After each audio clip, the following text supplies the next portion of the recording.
Amén.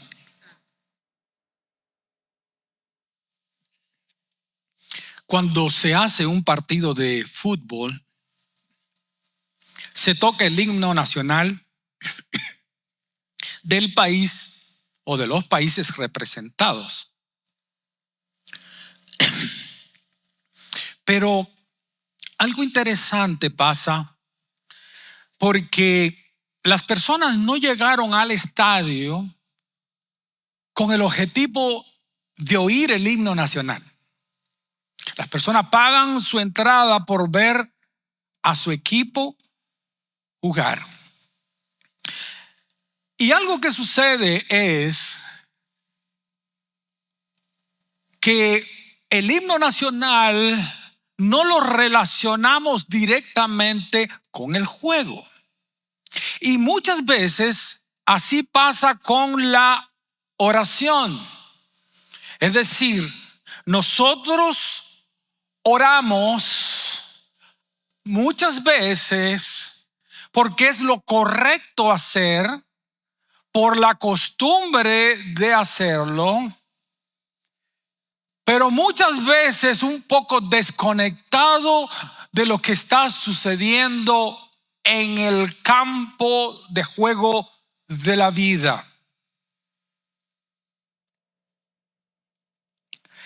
En las Escrituras, especialmente en el libro de Santiago, la oración es clave. Si usted ve en el versículo 13, en el versículo 14, en el versículo 15, 16, 17 y 18 de Santiago capítulo 5, usted verá que en cada uno de esos versículos se repite la palabra oración.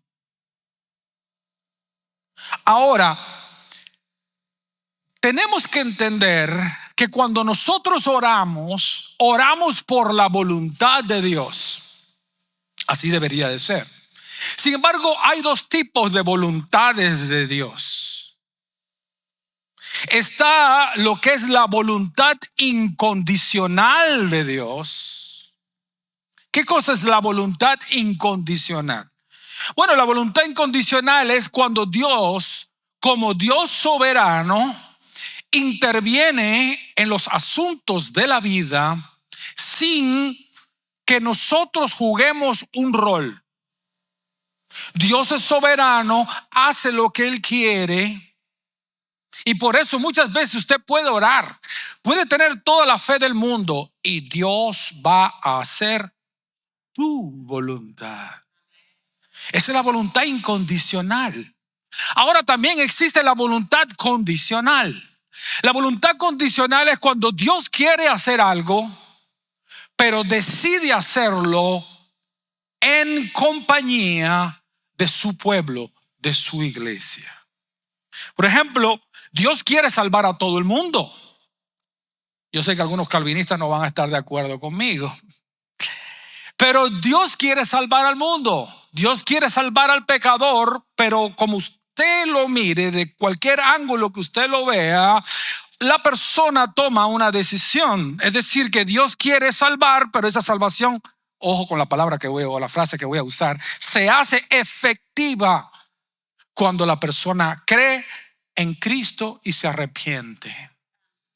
De tal manera que Dios quiere hacer algo, pero el hombre tiene que hacer algo también. Gran parte de las situaciones que nosotros vivimos en la vida está condicionada por la ausencia o la presencia de la oración. Santiago, ustedes se recuerdan, en el capítulo 4, versículo 1 al 3, él dice: no recibes porque no pides. ¿Se da cuenta? Ahí está la parte condicional. Es decir, el Señor está diciendo: yo quería dártelo, pero nunca viniste a buscarlo. Nunca viniste a buscarlo. No cooperaste para conseguirlo, porque esa era mi voluntad condicional.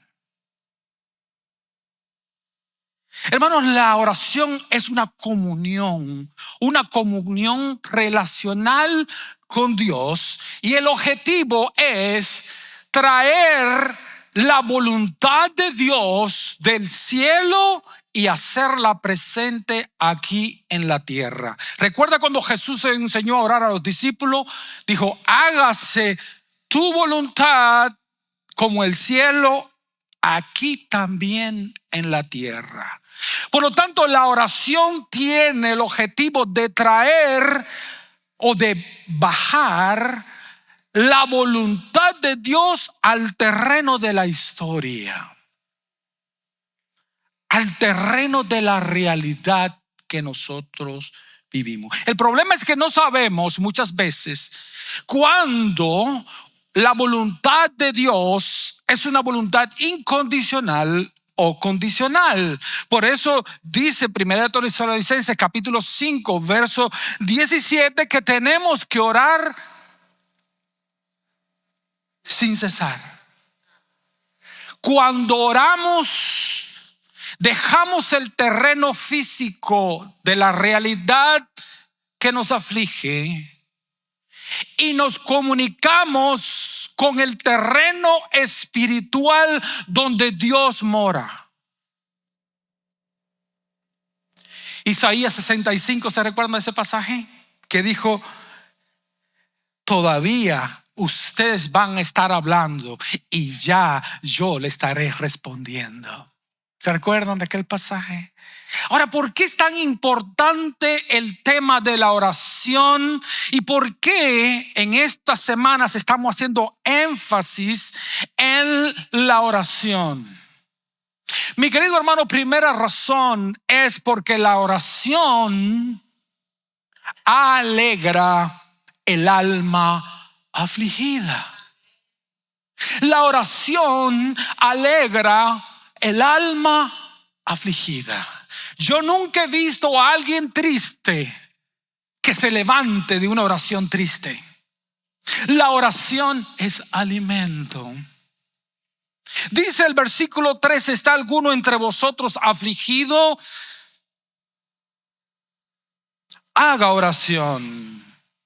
Ahora, la palabra aquí, afligido, es estar pasando por un tiempo difícil.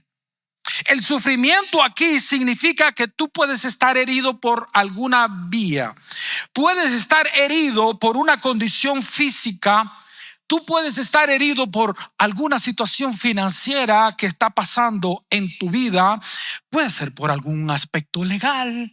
Puede ser por un luto. A lo mejor perdiste un ser querido. Puede ser un problema laboral. Problemas en las relaciones con otras personas. Es decir, que cuando él usa, Santiago aquí usa la palabra afligido, él hace una pregunta: ¿está alguno entre ustedes afligido? Yo quiero hacer la pregunta a ustedes: ¿hay alguno aquí afligido?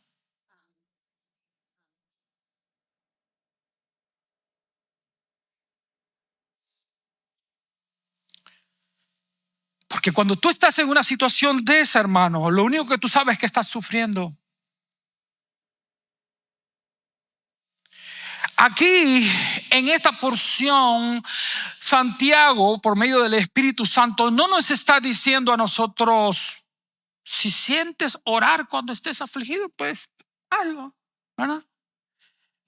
O si tú sientes en tu corazón orar, ora. ¿Sabe qué, hermano? Le voy a decir algo de verdad. Muchas veces cuando estamos en aflicción ni gana nos da de orar, ¿sí o no? Pero la palabra del Señor usa el verbo en imperativo, queriendo decir: más vale que te pongas a orar. Hermano, en esta porción de Santiago, los hermanos estaban siendo perseguidos. De hecho, la carta de Santiago fue escrita para alentar a los hermanos que estaban en persecución, que estaban en problemas de sufrimiento. Pero le voy a decir algo, hermano, que yo he descubierto en este pasaje: que todo dolor es siempre una invitación de Dios a la oración. Lo voy a repetir. Sea cual sea la forma que adopte el dolor en tu vida, siempre es una invitación de Dios a la oración. Y una invitación, tú le puedes decir, Dios, me duele, y el Señor te dice, ven. Es que me duele, ven. Yo puedo acortar o puedo alargar el dolor. En qué tanto yo me tarde o me apresure en ir al trono de la gracia para alcanzar el oportuno socorro. Y dice aquí, ¿está alguno alegre? Cante alabanza. ¿Ve el contraste? La alabanza es una expresión de valor, de confianza en la persona del Señor. Es honrar al Señor física y verbalmente. Cuando Pablo y Silas fueron azotados, que fueron metidos en la cárcel con cepo, dice la palabra que ellos alababan al Señor en medio del dolor. Ahora retrocedamos un poquito acá. ¿Estás triste? Díselo al Señor. ¿Estás contento? Díselo al Señor. Tanto si sientes dolor como cuando hay alegría en tu corazón, díselo al Señor. Díselo a Dios, porque Él quiere mantener una comunicación personal contigo y conmigo, no importa cuál sea la circunstancia. Él ha dicho, no te dejaré ni te desampararé. Y Él prometió, yo voy a estar contigo todos los días hasta el fin del mundo. Díselo al Señor. ¿Sabe qué, hermano? Lo que yo he descubierto en este pasaje es que Dios quiere saber de ti todo el día. Dios quiere saber de nosotros todo el día, sin parar, como una forma de vida, como un estilo de vida. Cuando 1 Tesalonicenses 5:17 dice, no dejen de orar, es como si yo le dijera a usted, no dejen de respirar. Porque no podemos dejar de vivir sin respirar. De la misma manera no podemos enfrentar el dolor, el sufrimiento, inclusive enfocar la alegría, si no es por medio de la oración y la alabanza al Señor. Hermano, recuerda que el canto, Dios no rechaza oración. Oración es alimento. Nunca había un justo desamparado sin respuesta o quedar en sufrimiento. Basta solamente esperar lo que Dios irá a hacer cuando Él levanta sus manos. Es hora de vencer. Oh, alaba, simplemente alaba. En la prueba, alaba. Estás llorando, alaba. Estás sufriendo, alaba. No importa, alaba. Tu alabanza, Él escuchará. No importa cómo sea la circunstancia. Dios es Dios de toda consolación, que sabe alegrar y que sabe sacar de la tristeza cualquiera en la que tú te encuentres. Yo recuerdo 2 de Corintios capítulo 1, donde dice Pablo, nosotros fuimos abrumados sobremanera, aún más allá de nuestras propias fuerzas. Sí, van a llegar momentos donde la lucha va a ser mucho más allá de las fuerzas que tú tienes. No es verdad que Dios nunca te va a dar más de lo que tú puedes soportar. Si tú pudieras soportar, no necesitarías a Dios.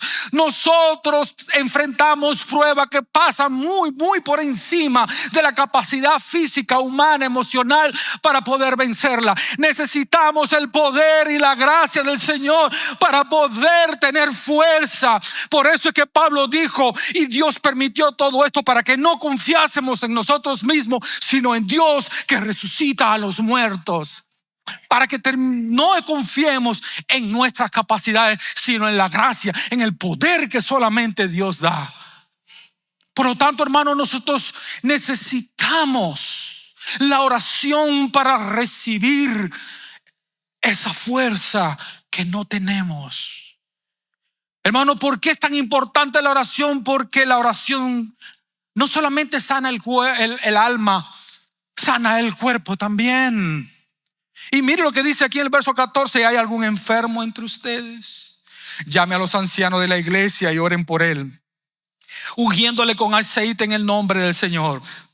Y la oración de fe salvará al enfermo, y el Señor lo levantará, y si hubiere cometido pecado, le serán perdonados. Confiesen sus ofensas unos a otros y oren unos a otros para que sean sanados. Pero él hace la pregunta. ¿Recuerdan que él hizo una pregunta? ¿Hay algunos de ustedes que tengan problemas? Ay, qué preguntita. Ahora no hace la pregunta: ¿hay algunos de ustedes que estén enfermos? Fíjense, la palabra enfermo aquí, y puede significar enfermo del cuerpo, no voy a negar eso. La palabra aquí significa estar cansado. La idea aquí en el original es enfermedad no solamente física, es enfermedad de la aflicción. La idea aquí es como cuando tú dices: esta persona me tiene enfermo. En inglés se usa la palabra you made me sick. I'm sick of you. Es decir, estoy enfermo, me enfermas, porque las cosas que tú me haces me enferman. Ese estado de aflicción que llega al punto de ir inclusive a producir enfermedades psicosomáticas, en el cual el médico te dice: no, usted no tiene nada, usted lo que tiene es depresión, usted lo que tiene es demasiada tensión, relájese. Eso es lo que está queriendo decir Santiago acá. Es cuando tú tienes que lidiar con personas tóxicas. Hermano, hoy hasta los perros son tóxicos. Qué cosa más grande la vida. Esto tiene que ver, mi querido hermano, cuando estás cansado de lidiar con situaciones difíciles en tu vida y que producen una enfermedad en ti. Tú te sientes golpeado, te han destrozado, te sientes hasta el piso con todo el peso de los problemas. Has estado pasando por eso por mucho tiempo. Durante mucho tiempo estás lidiando con esa situación y te sientes incomprendido, y muchas veces te sientes solo. Eso es lo que está queriendo decir Santiago acá. ¿Y qué pasa cuando te cansas? ¿Qué pasa cuando tú oras y no pasa nada? Ve lo que dice: llame a los ancianos de la iglesia y oren por él. Note, hermano, que en el versículo 13 Santiago nos dice que nosotros oremos de una manera individual. Pero note cómo aquí cambia. Ya no es una oración individual, ya es una oración comunal, si se le puede llamar, o eclesial. Muchas veces, hermanos, la aflicción es tan grave que nosotros necesitamos de otros hermanos que oren por nosotros. El sufrimiento es tan grande que te sientes lo suficientemente derrotado, cansado de lidiar con las circunstancias que te agobian. Dios parece distante de ti. Es como si Dios estuviera ocupado. Es como si la línea de comunicación con Dios estuviera desconectada. Sentimos que nuestras oraciones no pasan del techo. Nos sentimos frustrados, no avanzamos, murmuramos con la misma situación, nos quejamos. Nos cunde el miedo al futuro. No sabemos qué es lo que va a pasar. Y llega al punto del cansancio, de la derrota, y como dicen en la frase popular, queremos tirar la toalla. Eso es lo que está queriendo decir él acá.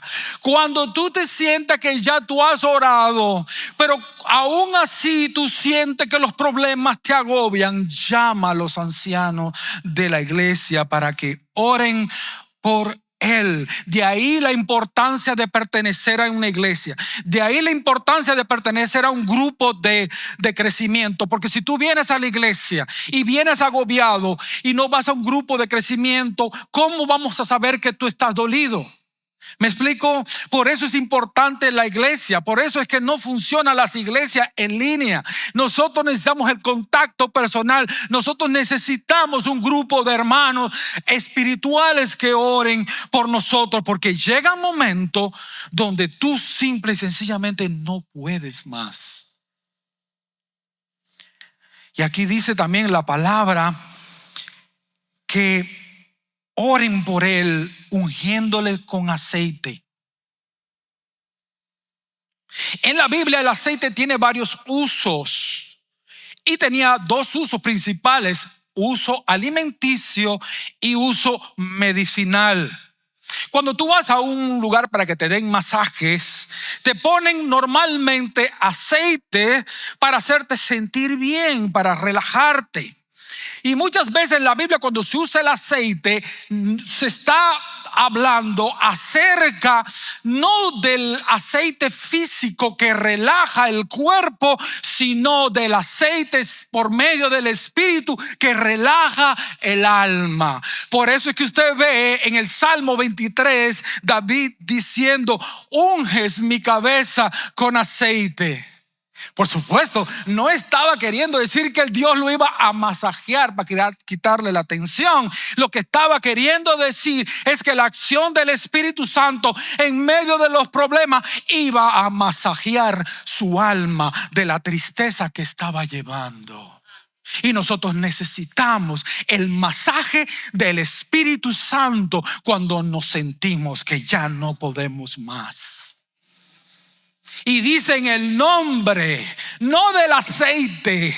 No, el aceite no es el que hace la diferencia. El que hace la diferencia es el nombre del Señor. Porque simple y sencillamente el nombre del Señor está hablando del carácter, está hablando de los atributos y de la autoridad de Jesucristo para responder a cualquier aflicción que tú estés sintiendo en estos momentos. Por eso cuando tú unges a alguien con aceite, tú estás orando, no poniendo tu fe en el aceite, sino poniendo la fe en Jesucristo, que es el que hace la diferencia, que calma el dolor y que masajea el espíritu.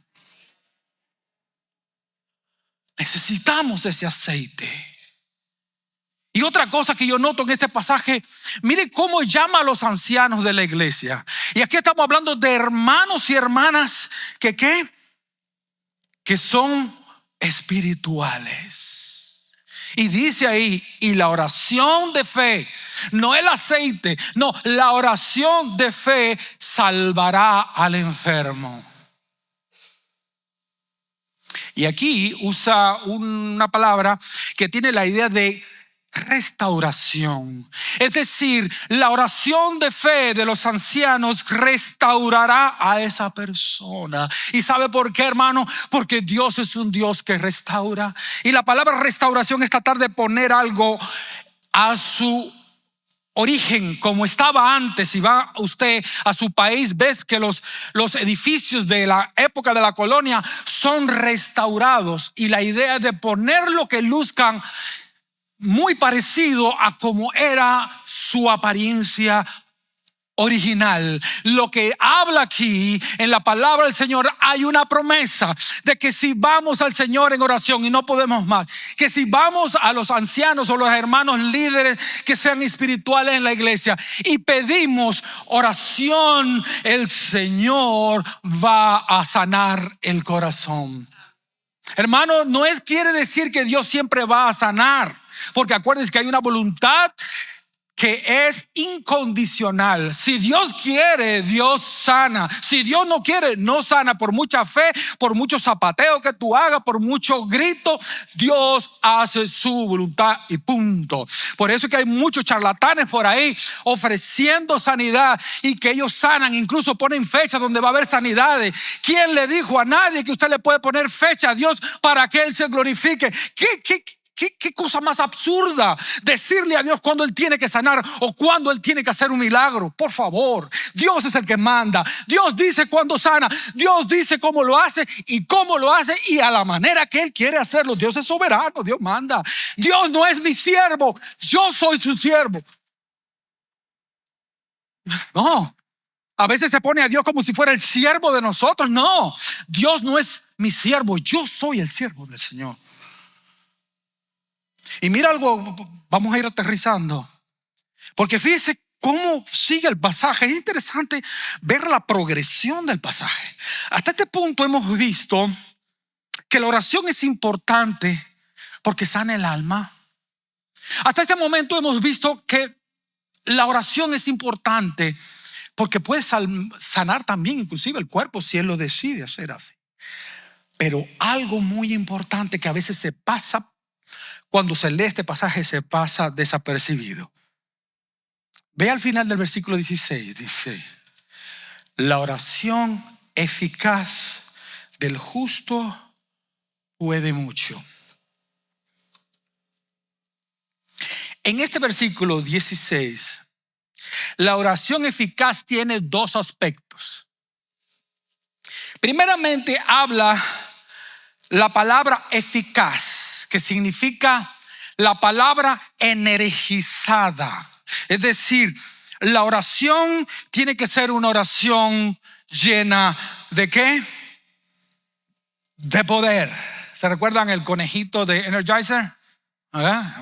Seguía y seguía y seguía, ¿no? ¿Verdad? Esa es la idea que trae. La oración tiene, ay, bueno, sí, vamos a orar a cabo que el Señor va a hacer su voluntad. Dios tiene control y todo lo demás. Hermano, ¿cómo a veces no nos gusta que digan, ay, Dios tiene control? Y tú dices, no.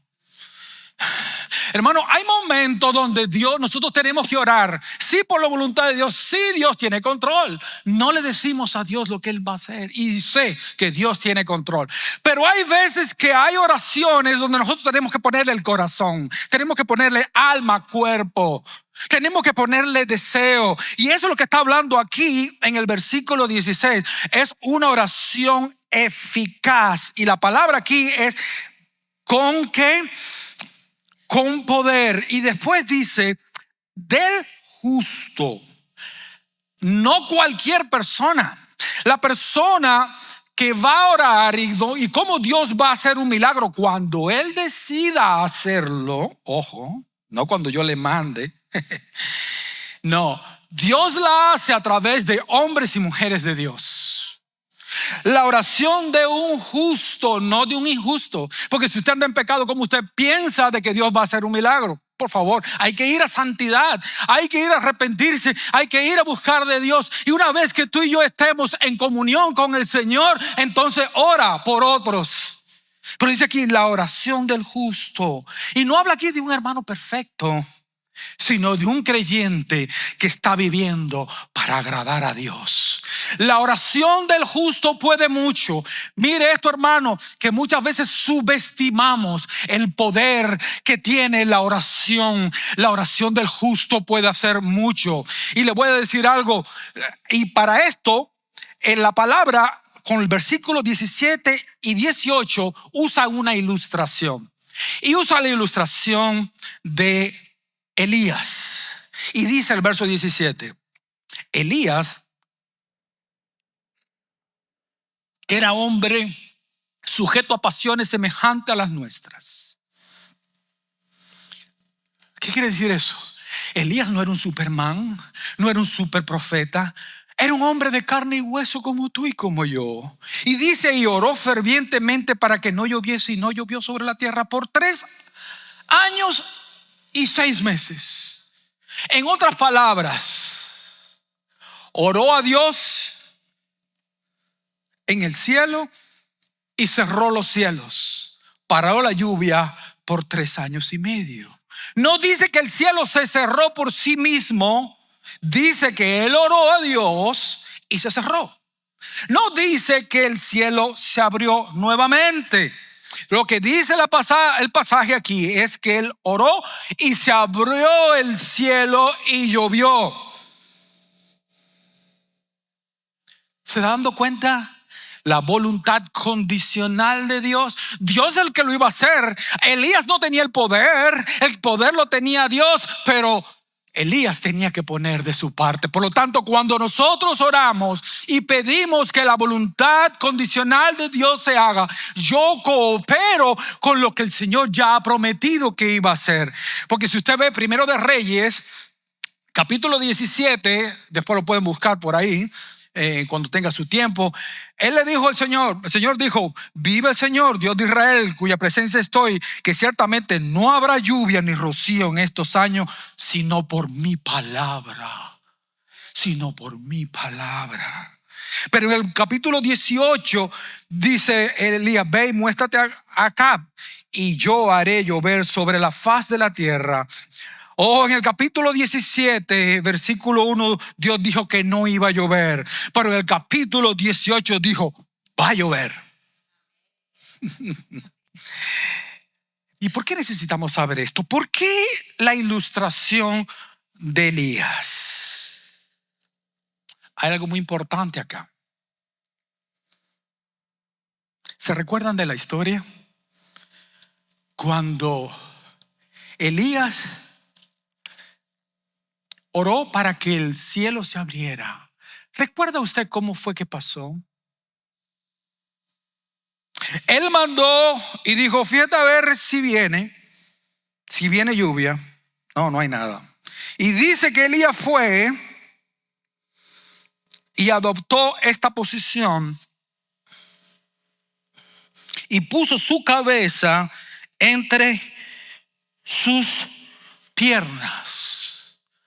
7 veces hizo que fueran a ver. 7 veces se agachó y puso su cabeza entre sus piernas. ¿Sabía usted que esta posición es la posición que usaban las mujeres judías para dar a luz?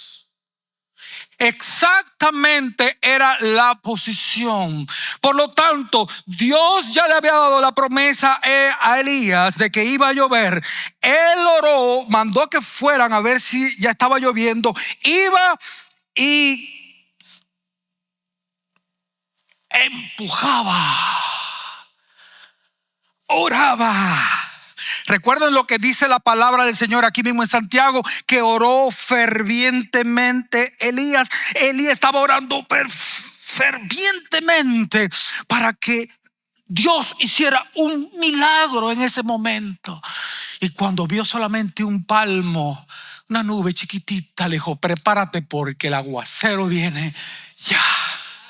Amén. Por eso, hermanos, cuando nosotros oramos, es como si estuviésemos dando a luz la oración y el milagro que se va a producir en tu vida y en la vida de la iglesia. Es nuestra oración agacharnos y empujar con todas nuestras fuerzas, porque hay momentos tan difíciles en la vida donde necesitamos una oración poderosa, una oración donde le pongamos alma, cuerpo, corazón a la oración. No es simplemente una oracióncita ahí como, no, una oración de fervor, y necesitamos andar en santidad. Y si esas dos condiciones están, pues mi querido hermano, Dios hará el milagro. Dios hará el milagro. Por eso es que el Señor espera que muchos Elías se levanten de nuestra iglesia, que oremos, que intercedamos junto con todos los líderes de la iglesia. El lunes que tuvimos ayuno y oración, hermano Samuel, ¿verdad? Ese mismo día perdió a su madre. Y aquí en el Parlo tuvimos la oportunidad de orar y de llorar con Samuel, de derramar nuestro corazón con él.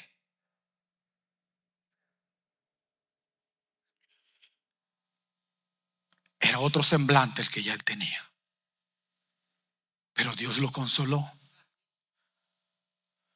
Dios tocó a su alma y Dios hizo nacer un espíritu diferente. Hermanos, las aflicciones de este tiempo son muy difíciles, pero cuando vamos al Señor, Él se ocupa de aliviar nuestro espíritu, de sanar nuestra mente, inclusive de sanar el corazón.